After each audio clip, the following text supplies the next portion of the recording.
ಪೇಷಂಟಿಗೆ heart tube ಇರೋದ್ರಿಂದ ನೀವು ಎಲ್ಲ ರಾಗಿ ಮಾಲ್ಟ್ ಮಾಡಿ ಕುಡಿಸೋಕ್ಕಾಗಲ್ಲ ಅಲ್ವಾ, ಬರೀ ಗಂಜಿ ಜ್ಯೂಸ್ ಈ ಥರದಷ್ಟೇ ಆಗ್ತಿರೋ. ಸೊ ಇಷ್ಟು ಧಾನ್ಯಗಳಿರೋಂಥದ್ದು ನೀವೇನಾದರೂ ಮಾಡಿ ಹಾಕಿದ್ರೆ ಪೇಷಂಟ್ಗೆ ಯೂಸ್ ಆಗುತ್ತೆ.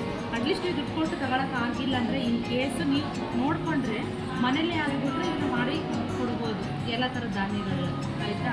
ಇಲ್ಲ ನೀವು ಮಾಡ್ಕೊಳ್ಳೋಕೆ ಕಷ್ಟ ಆಗ್ತಿದೆ, ಸಿಗ್ತಾ ಇಲ್ಲ ಅಂತಂದರೆ ನಮ್ಮ ಸಿಸ್ಟರ್ ಪ್ರೊವೈಡ್ ಮಾಡ್ತಾರೆ. ಇದನ್ನು 500 ಸಮಥಿಂಗ್ ಅದರೊಳಗಡೆ ಬರುತ್ತೆ, 450 ಅನಿಸುತ್ತೆ ಅದು. ಅದನ್ನು ತೊಗೊಂಡ್ರೆ ಡೈಲಿ ಪೇಷಂಟಿಗೆ ಒಂದು 2 ಟೈಮ್ಸ್ ಆದರೂ ಅದನ್ನು ನೀಟಾಗಿ ಗಂಜಿ ಥರ ಮಾಡಿ ಕುಡಿಸಿದ್ರೆ ಯೂಸ್ ಆಗುತ್ತೆ. ಸೊ ನಿಮ್ಮ ಅಭಿಪ್ರಾಯಗಳ ಮೇಲೆ ನಾವು ಹೇಳ್ತಾ ಇದ್ದೀವಿ ಅಷ್ಟೇ.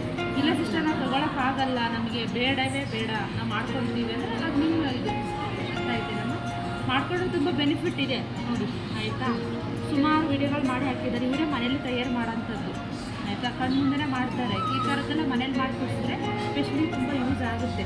ಯಾಕೆಂದರೆ ನೀವು ಕುಡಿಸಿರೋ ಒಂದು ಜ್ಯೂಸ್ ಕುಡಿಸ್ತೀರಾ, ಎಳ್ನೀರು ಕುಡಿಸ್ತೀರಾ, ಅಥವಾ ರಾಗಿ ಗಂಜಿ ಏನಾದ್ರು ಕುಡಿಸ್ತೀರಾ, ಅದರಲ್ಲಿ ಏನೂ ಇರಲ್ಲ, ಅರ್ಥ ಆಯ್ತಾ. ಇದರಲ್ಲಿ ಇಷ್ಟು ಒಂದು ಕಾಳನ್ನು ನೀವು ಬೇಯಿಸಿ ಪದೇ ಪದೇ ಒಂದು ಕಾಳ ಬೇಯಿಸಿ ಕುಡಿಸೋಕ್ಕಂತೂ ಆಗಲ್ಲ. ಎಲ್ಲ ಸೇರಿದಂಥ ಒಂದು ಪೌಡರ್ನ ಮಿಕ್ಸ್ ಮಾಡಿ ಕುಡಿಸ್ಬೋದಲ್ವಾ, ಪೇಷಂಟಿಗೆ ಯೂಸ್ ಆಗುತ್ತಲ್ವಾ. ಸೊ ಹಂಗಾಗಿ ನಿಮಗೆ ಈ ಥರ ವಿಡಿಯೋಗಳ ತೋರಿಸ್ತಾ ಇರೋದು.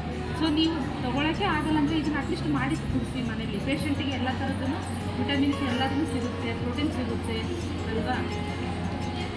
ತೊಗೋತೀವಿ ಅಂತಂದರೆ ಇಲ್ಲಿ ನಮ್ಮ ಸಿಸ್ಟರ್ ಇದ್ದಾರೆ, ಇವ್ರ ನಂಬರ್ ತೊಗೊಳ್ಳಿ, ಆ ವಿಡಿಯೋಗಳೆಲ್ಲ ನೋಡಿ